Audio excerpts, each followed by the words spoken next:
Okay, we're live.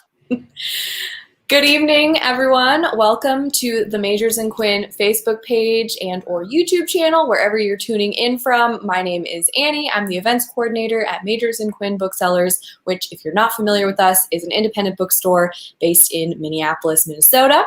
If this is your first virtual event with us, welcome. If it's not, welcome back. Thanks so much for sticking with our virtual events program over the past year, as all of our author events had to be done online this way. It's been a lot of fun, and we're so excited to have this particular conversation coming at you today between Ottessa Moshfegh and Brian Evenson, and we're going to be talking about Ottessa's recent novel that just became available in paperback, Death in Her Hands. You're going to hear a little bit from the book. Ottessa and Brian are going to have a conversation, and then you are welcome to ask questions of the authors. So if you want to ask questions, that is what the comments field or the chat field is for, whether you're watching on Facebook or YouTube. I'll also be putting a link to Death in Her Hands on the Majors and Quinn website into the comments. So if you want to head over to the website at any point during or after the event to check that out, we really thank you for considering purchasing through an independent bookstore. Thank you for your support. Also in the comments, just let us know where you're watching from. Say hi, and we will take questions at the end of the hour. I'm going to introduce Ottessa and Brian briefly, and then we'll get on with the show. Ottessa Moshfegh is a fiction writer from New England. Eileen, her first novel, was shortlisted for the National Book Critics Circle Award and the Man Booker Prize, and won the PEN Hemingway Award for debut fiction. My Year of Rest and Relaxation and Death in Her Hands, her second and third novels, were New York Times bestsellers. She's also the author of the short story collection Homesick for Another World and a novella, McGlue. She lives in Southern California. And Brian Evenson is the author of over a dozen works of fiction. He's received 3 O. Henry Prizes for fiction. His most recent book, Song for the Unraveling of the World, won a Shirley Jackson Award and was a finalist for both Los Angeles Times Ray Bradbury Prize for Science Fiction, Fantasy, and Speculative Fiction, and the Balkans Fiction Prize. He lives in Los Angeles and teaches at CalArts. Ottessa and Brian, thank you so much for being here. Ottessa's going to kick things off with a little reading, and then Brian will be back in a moment. Hi, everybody. Hi, Minneapolis. Hi, world. Thanks for coming. And thanks, Annie, for hosting this event. It's really a pleasure to be here and to get to talk to Brian Evenson. So to begin, I'm just going to read from the opening of Death in Her Hands. And the only thing that I will say is when I do this, it means that that's in italics. And I only say that because the novel opens with a note. And you'll probably be able to hear the distinction between the note and the narrator, but I'll just do this. So, okay. Her name was Magda. Nobody will ever know who killed her. It wasn't me. Here is her dead body. But there was no body, no blood stain. No tangle of hair caught on the coarse fallen branches, no red wool scarf damp with morning dew festooned across the bushes. There was just the note on the ground, rustling at my feet in the soft May wind. I happened upon it on my dawn walk through the birch woods with my dog, Charlie. I'd discovered the path the previous spring, just after Charlie and I had moved to Levant. We'd worn it down all spring, summer, and fall, but abandoned it during winter. The slim, white trees had been nearly invisible against the snow. On foggy mornings, the birches completely disappeared in the mist. Since the thaw, Charlie had been waking me up every morning at daybreak. We'd cross the dirt road and trudge up the slow rise and fall of a little hill and weave our way back and forth through the birches. That morning, when I found the note laid flat on the path, we'd made it about a mile into the woods. Charlie did not slow or tilt his head or even lower his nose to the ground to sniff. It seemed very odd to me that he'd just ignore it. My Charlie, who once broke off his leash and ran across the freeway to fetch a dead bird, so strong was his instinct to ferret out the dead. No, he didn't give the note a second glance. Little black rocks pinned the note down to the ground, each placed carefully on the page, in the top margin and along the bottom. I bent down to read it again. Under my hands, the earth was almost warm, shy, pale grass poking up here and there in the crumbly black dirt, the sun just starting to brighten in hue from silver to yellow. Her name was Magda. It was a joke, I thought, a prank, a ruse. Somebody was playing games. That was my initial impression. Isn't it sweet to look back at how my mind jumped to the most innocuous conclusion, that after so many years, at 72, my imagination was still so naive? Experience should have taught me that first impressions are often misleading. Kneeling down in the dirt, I considered the details. The paper was a page from a lined spiral notebook, its perforated edge broken cleanly, no straggly bits from where it had been torn out. Careful, small printed letters in blue ballpoint pen. It was hard to decipher much from the penmanship, and that seemed deliberate.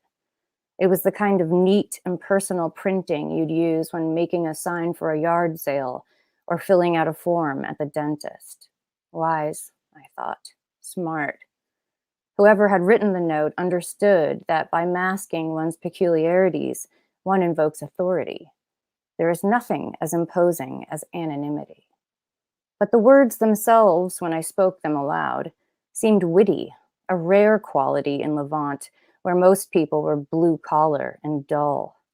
I read the note again and almost chuckled over that penultimate line. It wasn't me. Of course it wasn't. Okay, I'll stop there. So that just to give us a way in to talk about this book, which I'm curious to see what you want to talk about. Yeah.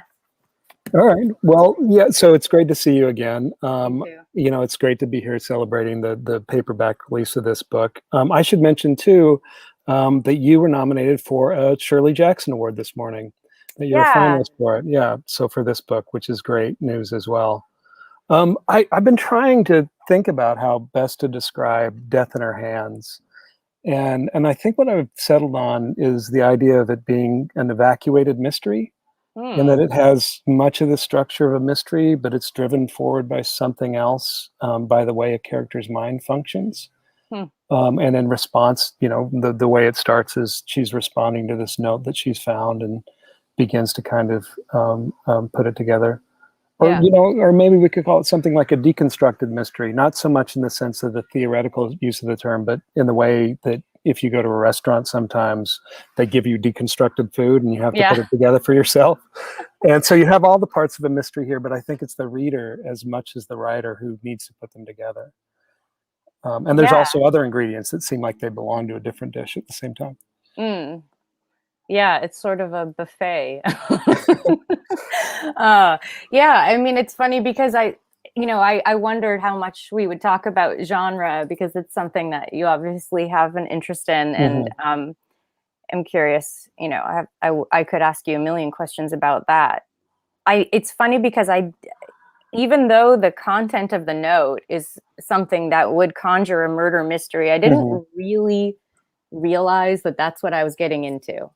Right. I was like, when I started the book, what struck me first and foremost was that the narrator I had created, this woman Vesta, was somebody whose thoughts were functioning in this almost like a demented way, where whatever she imagined, she could accept as fact. Right. So instead of being a detective novel, it's sort of like an inventor's novel, because she herself is coming up with all of the details that wouldn't have existed had she not thought of them, conjured them herself.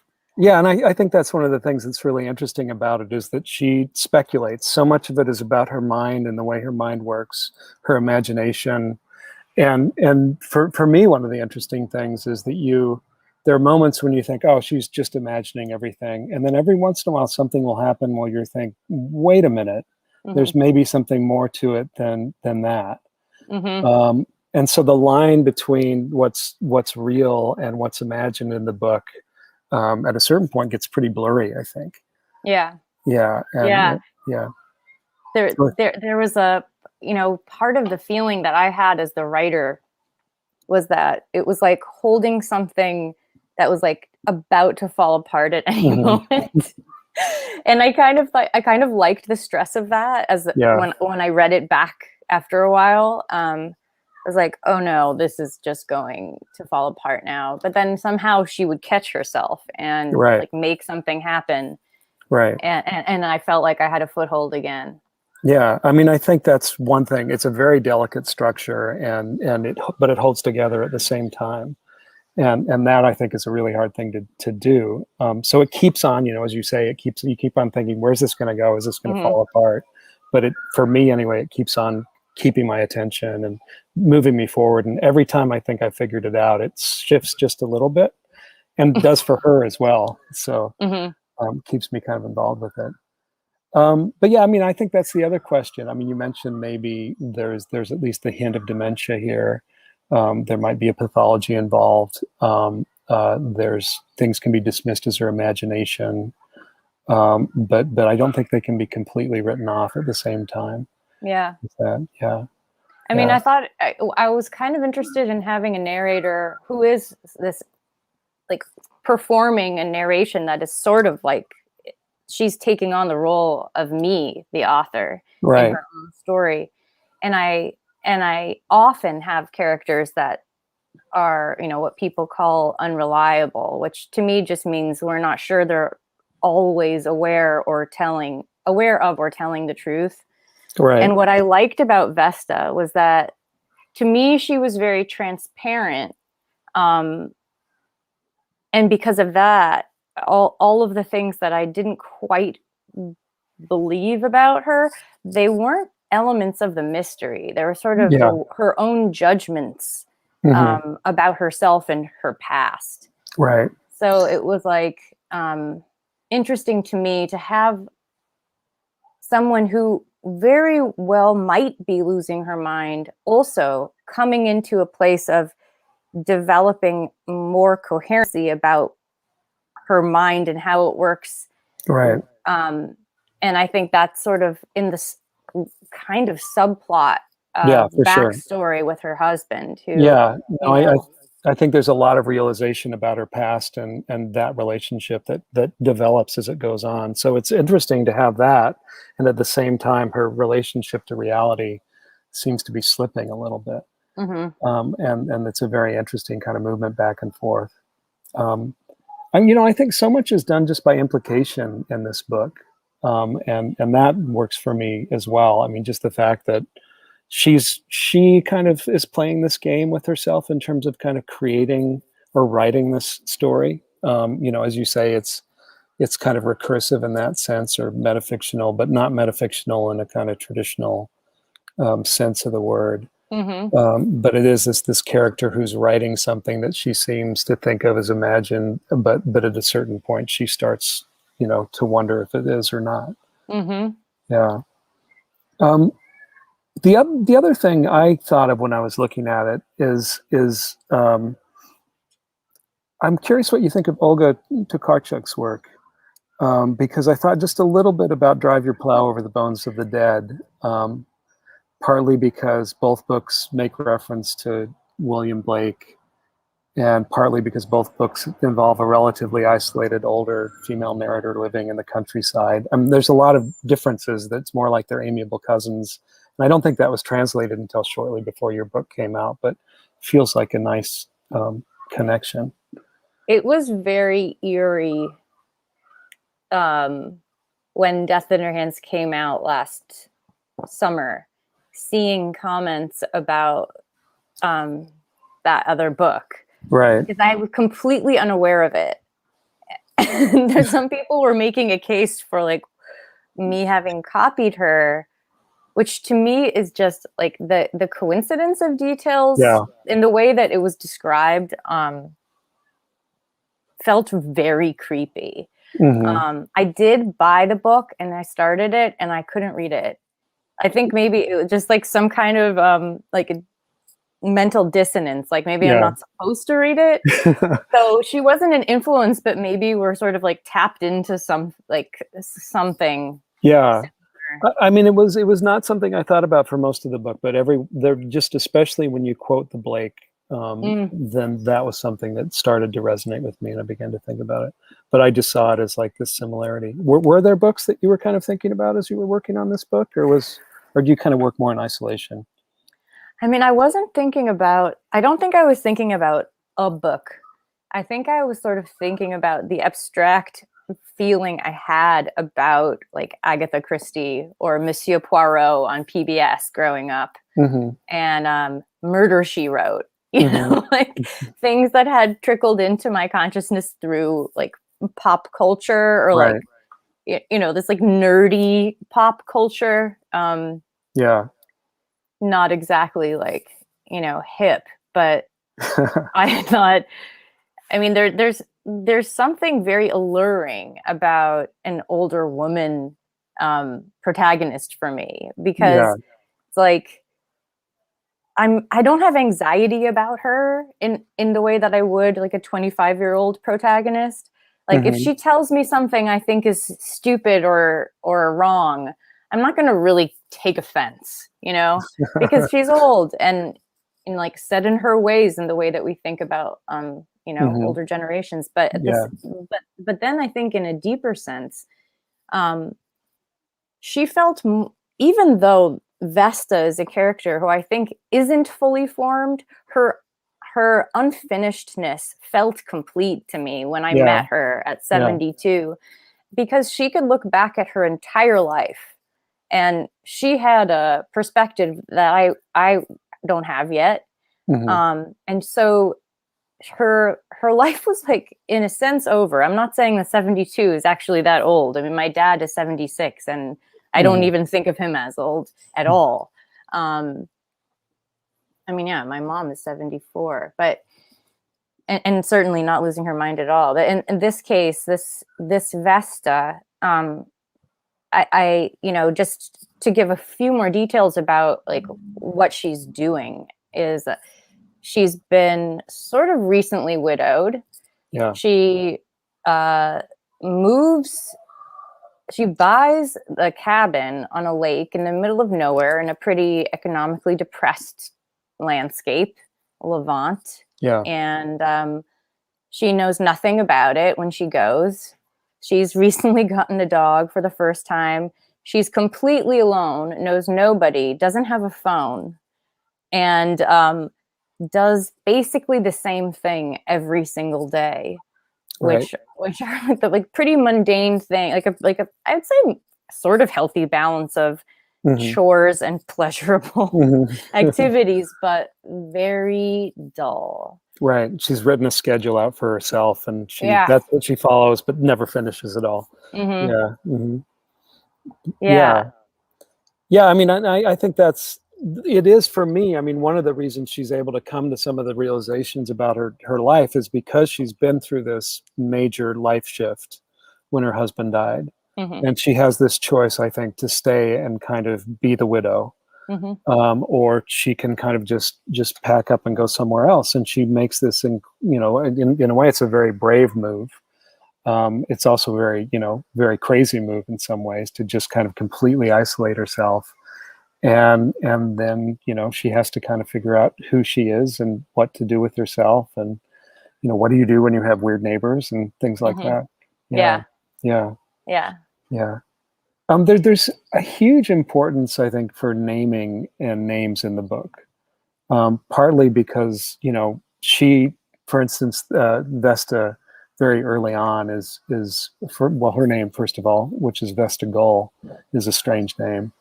But Magda's name for her implies a whole personality, and she starts to kind of construct a sense of a person based on just the name. And one thing I noticed is that the male names generally are much more ordinary, which I think is significant, even if they're like a dog's name. There's things like Charlie and Walter and Blake and things like that, as opposed to Magda and Vesta. And then also, I mean, you have mispronunciation and misunderstanding is so important to the book as well. Her name is mispronounced as Ghoul by a bunch of people. And that is something that seems at a certain point to kind of infest the narrative as well. Or there's a moment when she's trying to write out the word ghoul and she ends up writing something else out, and that ends up kind of figuring into the story that she's creating of what's going on around her as well. Yeah. How do you kind of do your names? Are they names that just did those names all stick initially, or do you kind of find yourself reworking them? Or I don't remember exactly how I came up with Vesta. I'm really drawn to the letter V. I have a lot of, I don't know, associations with the letter V, and I think it's because of the word evil. And I tend to put complicated like supporting characters into the evil V name. Like in my year of rest and relaxation, the best friend is Riva, the boyfriend is Trevor. So I've got something with the letter V. I think it's like slightly dangerous. And my mom has a very cool name, and there's a V in it. So maybe that had something to do with it. Vesta, I mean, there was something a little bit, I mean, maybe because I sound a little bit like Vespers or something. It felt right in an attitude I wanted to have about religion. Vesta, like vestments. Yeah, I think one character in the book talks about it being related to vestments and also Velveeta. And sounds like Velveeta. Yeah. I mean, I think there's a lot of resonance to those names, and it is interesting to me just the way in which the names of the two kind of main female characters, which I guess is, in a way only one main female character, are both, they feel just unique and kind of unusual. Whereas the males seem less so. Yeah, similar. Yeah. Magda, Vesta, like I could imagine that they were, of a family. They're sort of the same style in a way. Magda for me feels like a much more also a little bit dangerous when I think of like Magnum, magazine, like, or gun, like all those things. And the duh is sort of like very aggressive, sturdy, aggressive, exactly. Sturdy's good, actually. And I think, I mean, that kind of points out to me kind of your concern with language in general, which I think there's so much in the book that's just read so well. There's kind of lyrical quality to a lot of it that just really works for me. The other thing, so Magda is someone who just is being created in the mind of Vesta. She has this note, and she's kind of trying to figure out who Magda is based largely on her name and what she can imagine about this place, and how she can't really imagine that anyone named Magda would ever grow up in this town. So she does this kind of act of creating and kind of correcting and changing things in terms of trying to get a sense of who this person is, what she's about. And that kind of involves, at a certain moment, she decides she's just going to write it out. And one of my favorite moments is when she's at the library, figuring out how to process what she's kind of imagined herself to be going through. And she looks at an article which is called Top Tips for Mystery Writers, and then gives us the advice they give, and then tells us what she thinks about the advice. Do you mind reading a little of that? Is that cool? Yeah. Okay. Yeah. All right. Oh, wait. It's like on 86, I think. Oh, 86. Maybe the British edition is different. I'm not sure. No, here it is. So yeah, I mean, just I don't really know how much I even need to set this up. She's trying to solve a mystery, and she goes to the one place where she knows there's information, which is the library. Right. She thinks libraries and computers are where you get information. Yeah. Right, exactly. Which isn't so wrong. I mean, no, it's true. Yeah. But her notion of a search engine too is Ask Jeeves. That's the thing that she. Which seems Right. very 72 years old, to be honest. Yeah. Well, I mean, I still remember using Ask Jeeves. I do too, yeah. Yeah. So she goes and she's like logs onto the computer and is looking up. I can't remember exactly what she asks Jeeves, but while she's reading a website, this happens. A banner now flashed across the screen.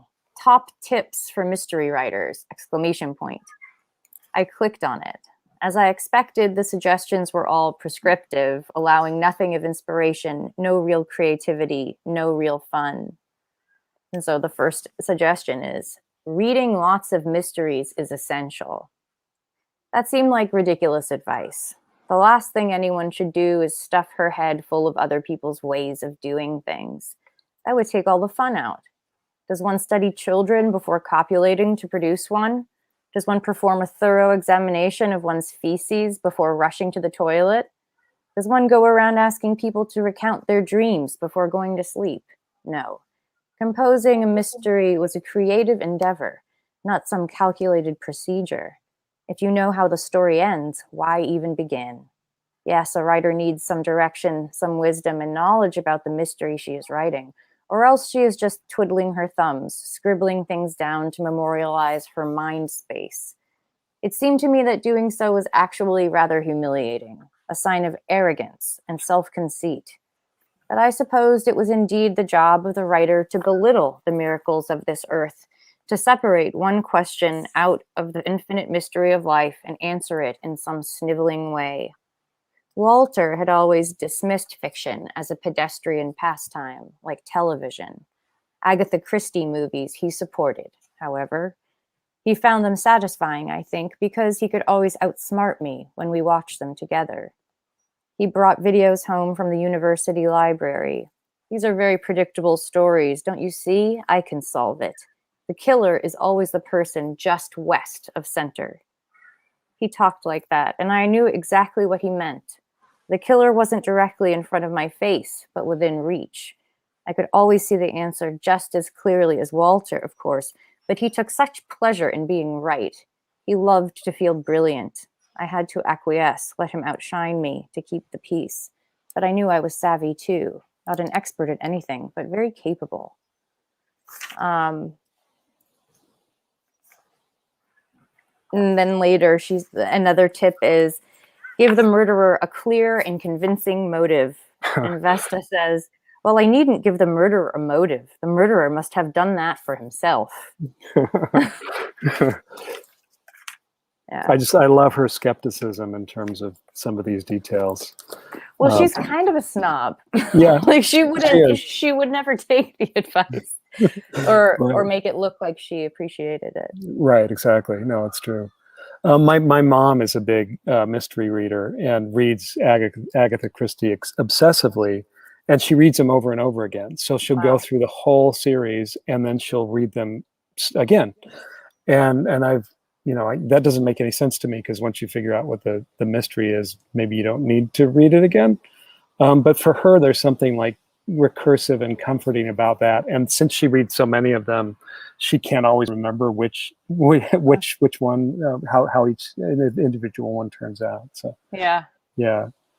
And it's interesting to think of just the way in which I like her as a kind of figure for you, a substitute for a writer who's a more snobbish and older person who's also kind of a different point with their writing. So I mean, I think what's so funny about her attitude toward these tips is that she's actually taking them personally. Right.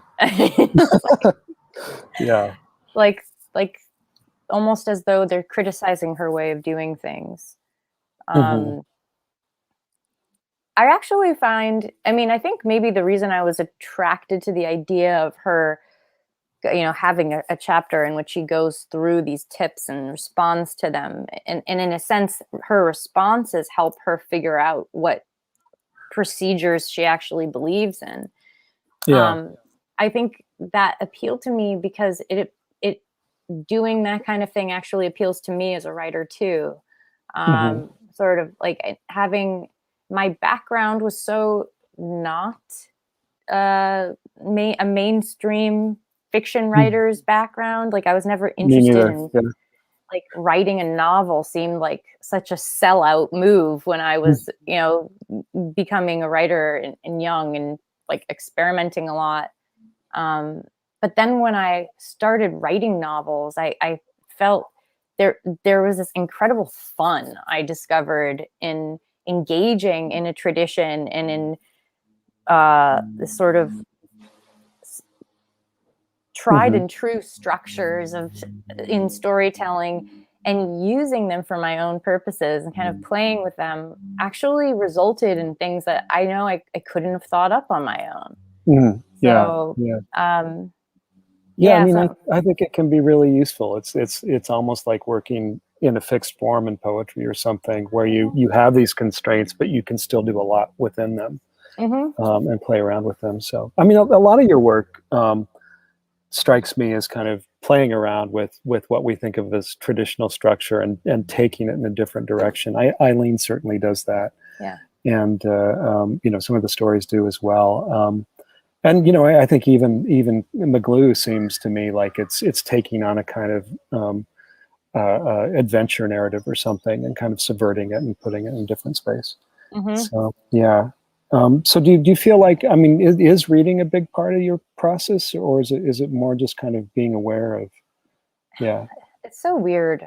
When I think about myself as a reader, I feel like I like that part of me is still like 17.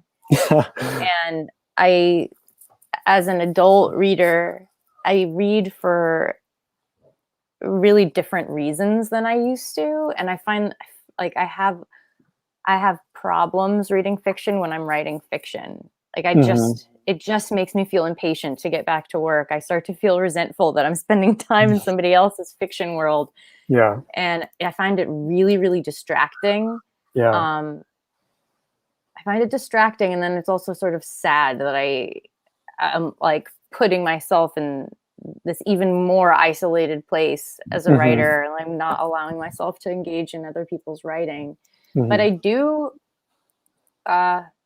sometimes, and in certain book projects, read a lot of research. Like when I was working on McGlue at Brown with you, I was constantly researching that book.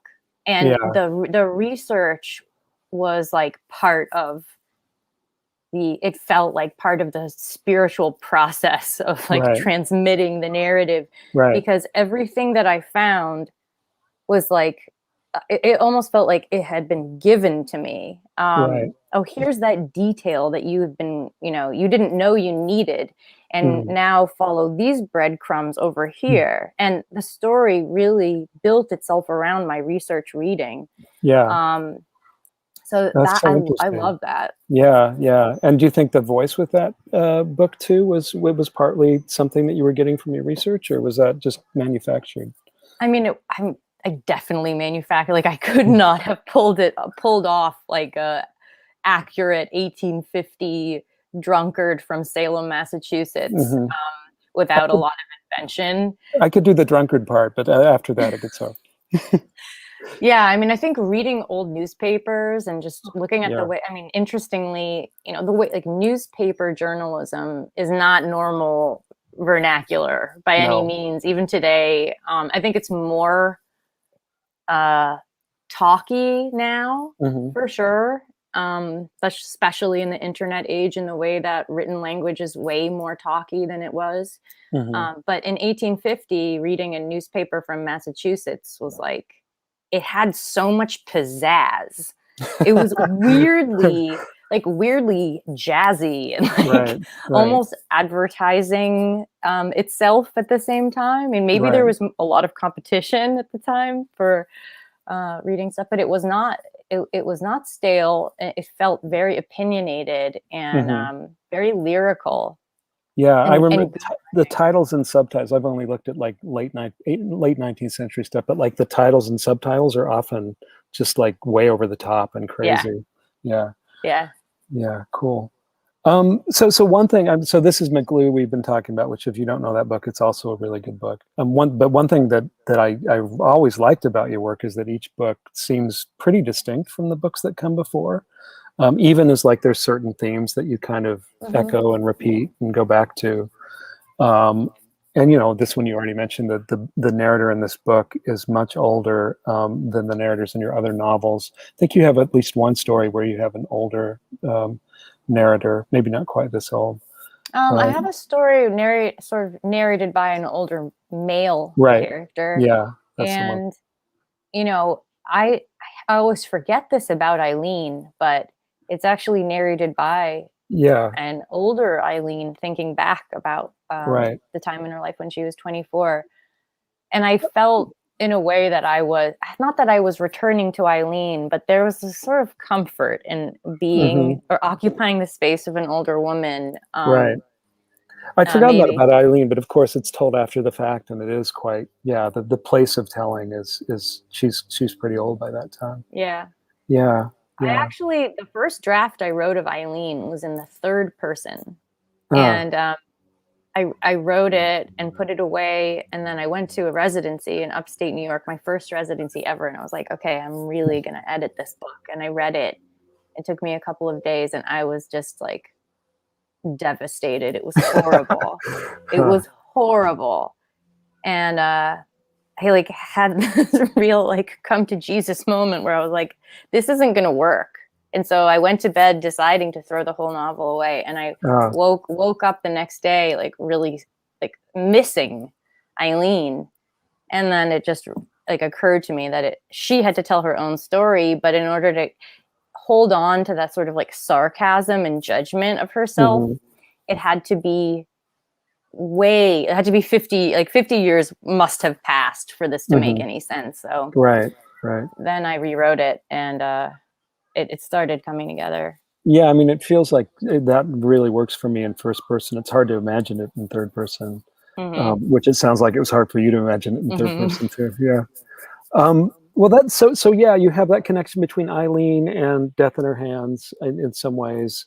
There's also, if you think about My Year of Rest and Relaxation, I mean, both of those books are about isolation in some ways, and that's something I think threads through a number of your pieces.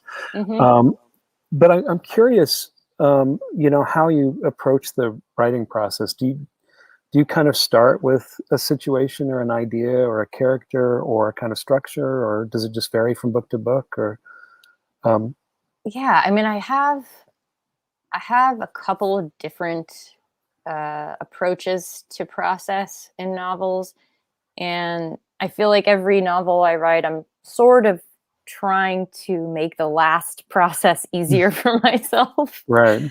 Like with Eileen, even though I in terms of the actual writing and the perspective of the novel, I had actually planned it, plotted it out before I wrote a first draft. And even though I had to go back and rewrite the book, I don't know if I could have laid in like the suspense if I hadn't known where I was headed. Right. And in My Year of Rest and Relaxation, I really started off with just place, which was the Upper East Side of Manhattan by the East River, because I was staying with a friend there near Gracie Mansion, which is just a very strange corner of for sure. New York. I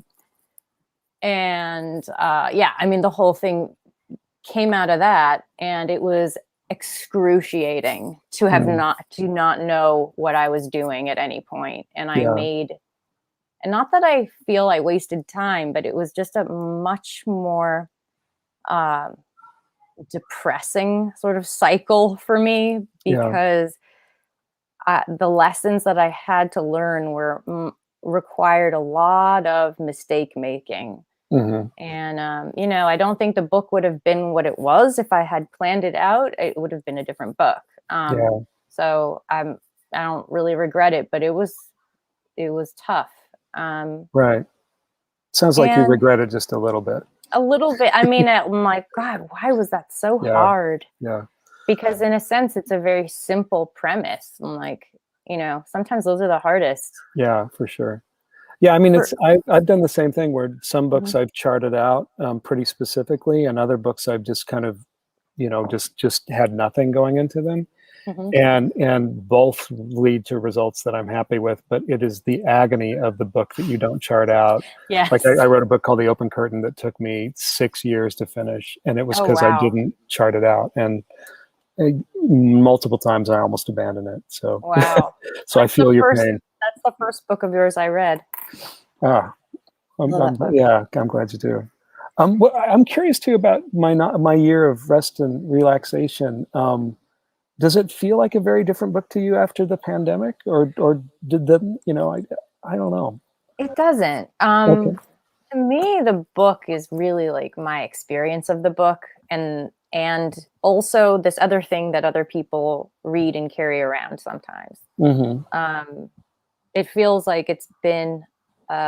I'm very happy that it's been so widely received, Mm-hmm. and slightly disturbed by how much more widely received it was during the pandemic, which is such an Right. unfortunate reason Yeah. to like see your book sales go up. Mm-hmm. Um, so it's a little bit creepy, but it was a very personal book that I felt like captured an attitude that I was trying to shake off. Yeah. And I feel like I never have to do that again. So for me, it was Right. a success. So you successfully shook it off. So that's Yeah. okay. Yeah. I think we're going to take questions in just a few minutes. So if you guys have questions, you're welcome to put them in the chat. I see that coming up on the side there. So um, I'll just say a couple more things about the book. Going back to Death in Her Hands.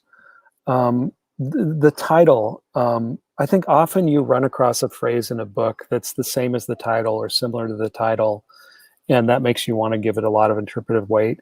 And Hmm. one thing I love about your book is that you kind of have a version of the title that appears early on, Hmm. which is something like "What a strange responsibility it was to hold someone's death in your hands," and then later, kind of near the end, you get a very different, almost kind of funny version of the title, if that makes any sense, where Hmm. she's carrying her book, which is actually called Death, and she's Hmm. holding it in her hands.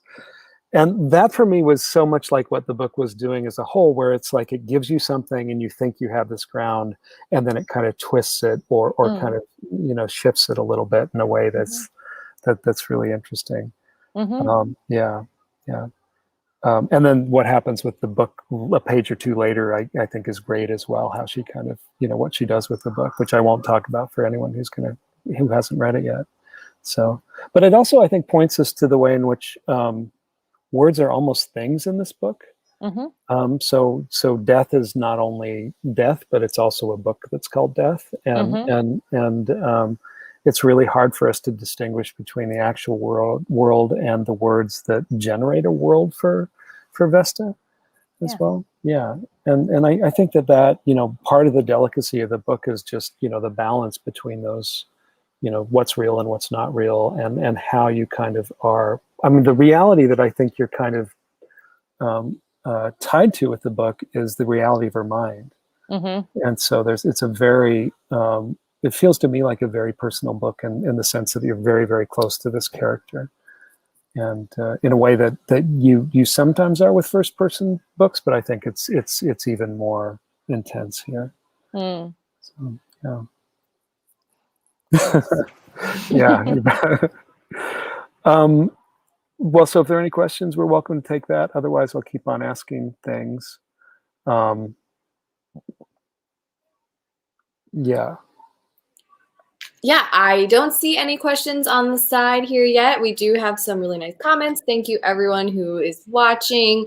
And if you have a question, write them in the comments or the chat. But yeah, Brian, you can ask another question to give people. Oh, wait, no, just kidding. Okay. Same thing. That's fine. Question from Michael. Ottessa, I have a question about your writing process. Do your characters come fully formed, or do you have to spend like months or time with them first? It's usually not months. It's something like me writing the beginning of something, figuring out who's talking, what they're talking about, why they're talking the way they're talking, and what they really want to say. It's a series of sort of like discovery and decision making moments, but I usually don't spend that much. They're not fully formed. They're sort of like in a distance, and it's my job to just like paddle a little bit closer to them so I can see them more clearly. In the case of Death in Her Hands, I actually had a weird process with this book. I didn't plan it, and I also didn't plan to try to publish it at any point. I wrote it in a strange limbo period of my life where I was waiting for Eileen to come out, which was going to, like, I thought, like, going to sort of make or break my life in some way. I had so much anxiety about it. I was just finishing my short story collection, which was kind of heartbreaking for me. It felt like I was saying goodbye to a self in a project that had like taught me so much and rewarded me like and satisfied me so much as a writer. And I was sort of terrified of what was coming next. And also in a more spiritual space in my life because of all of that uncertainty.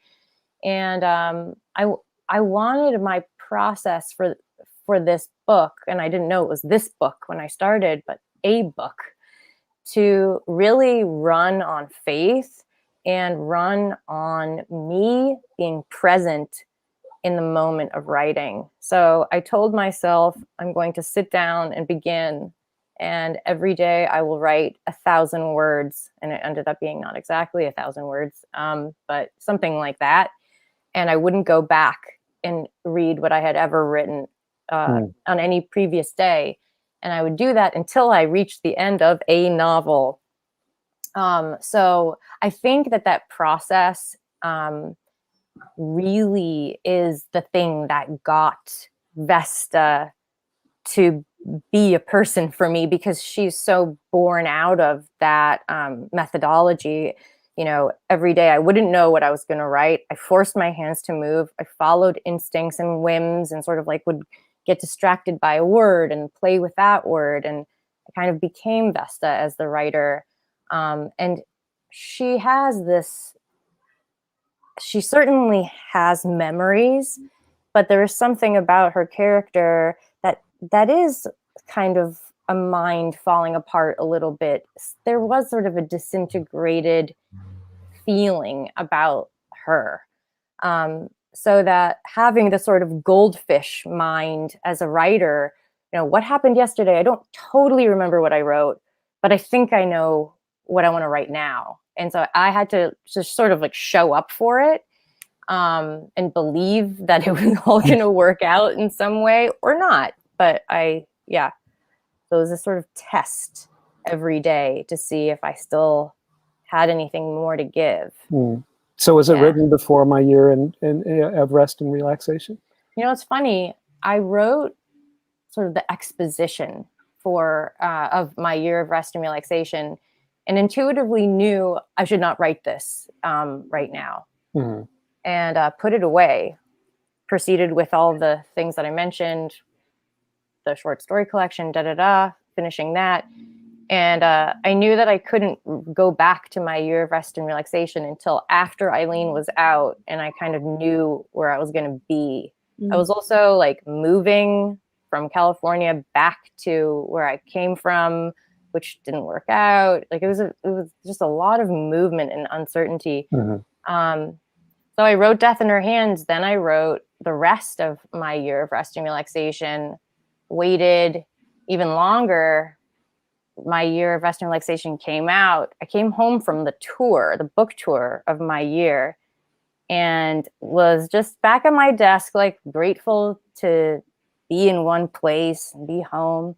I just opened my desk drawer and found my like annotated manuscript of Death in Her Hands. And I started reading it, and it was like, oh, this is who I am. Like, I'm not this person who gets on planes and like talks in front of people. I'm this like inside mind person. And so I revised the book and was really kind of surprised by it. Surprised by like Vesta's weird wisdom, which, you know, I can't really take credit for, because it kind of like came out of me off the top of my head. Like it was like I was hearing it and just writing it down. And there was something about the end of the book that I actually found like was a beautiful thing, where I was like, I don't really think of my writing or my book projects or my stories as necessarily beautiful, but I found something sort of haunting and expansive there. Mm-hmm. So I was happy with it. Yeah, we haven't talked about the spirituality in the book, but that's something that keeps coming up for her and comes up in the ending, especially. And that's interesting to hear where it's coming from. Mm-hmm. Yeah. We have another question from Brent. So what artists that aren't writers inspire you, and how do they inform your work? I'm gonna throw this one at Brian too. I want both of you to answer this. Okay, Brian. Right. Take it away, Brian. Yes. That aren't yeah, I mean that's a good question. I mean, I actually listen to music when I write, and so that is actually very important to me. And I do this thing which is really irritating to everyone around me, which is once I start listening to an album when I'm writing something, I listen to it over and over again, because there's something about the rhythm of it that starts to work its way into the work. So you know, and that just, it varies from book to book, but music in general I find really inspiring. I have a child, a non-binary child who lives in Minneapolis, who's a visual artist, and they do the book covers for all my books, and so I've started to think of that as a connected part of the process for me. Visual art, I did some, you know, I've written a little bit about visual art. Robert Ryman is someone who's very important to me, and a few other people. And I don't know. I mean, there's that's a really hard question, just because I like have a list of writers I can talk about, but I don't think about the non-writers. I know, that's a curveball that Brent has given us. Smartly done, Brent. Can you give an example of like one book and album pairing from your past? So sure. I mean, I wrote a book called Dark Property, which is out of print, really hard to find. If anyone wants it, I'll send them the PDF. But I wrote that listening to an Einstürzende Neubauten album over and over again. So that's awesome. All right, Ottessa, do you have an answer? Well, I mean, music to me is also very evocative, and I tend to return to the same music over and over again, which is like a combination of jazz music and like folk music. I really like Balinese gamelan. I also really love gospel music, but jazz, it's some classical music. I was raised in a classical music family, so it's always like a little bit complicated to listen to classical music. But I cannot listen to music when I write. I'm totally impressed that you can sing, It's probably a failing on my part. Yeah. The artists that that are really inspiring me these days are filmmakers, and like just looking at fashion. I've been really interested. I mean, I've always been interested in fashion, not necessarily wearing fashion, but just as a spectator and seeing how like clothes and the way people wear them describe a self. I mean, I tend to think very carefully about the way that my characters present themselves. And so that makes sense to me that I would be interested in fashion. So yeah, like I'll just watch whatever fashion show or look at what, some interview with somebody is like way too cool for me to be able to talk about. So that's something that maybe I wouldn't mention had you not asked the question. So thanks. Yeah, that question brought up a lot of very cool revelations. I like it. I'm going to steal that question from you in the future, Brent. So yeah, I don't think we have any further questions, just more comments. Wonderful conversation. Thanks for watching, Kate and Kaya and Judy and Kendra. This has been wonderful. I, as a reminder, did put the link to Death in Her Hands on the Majors and Quinn website up in the comments. I also dropped a link to McGlue because we ended up talking about that one quite a bit. But of course, if you're on our website already, you can just click the author's name, and then that will lead you to all of Ottessa's books, because pretty much all of them have been mentioned at this point, so we really covered a lot of ground. Thank you, Brian, for your great questions. Thank you, Brian. You're welcome. And You're welcome. Yeah, thanks, Ottessa, as well, for being here and doing this. Just a little background info. Ottessa was supposed to come to Minneapolis for the hardcover tour, so we're really excited to just, have done this in a makeup way, and maybe someday in the future we'll, have a real life event again with you. High five. Exactly. All right. Thanks so much, everyone, and have a wonderful rest of your evening. Thanks, everybody. Bye-bye. Thanks, Annie. Thanks, Brian. Bye. No problem. Thanks, Ottessa. Bye. Bye.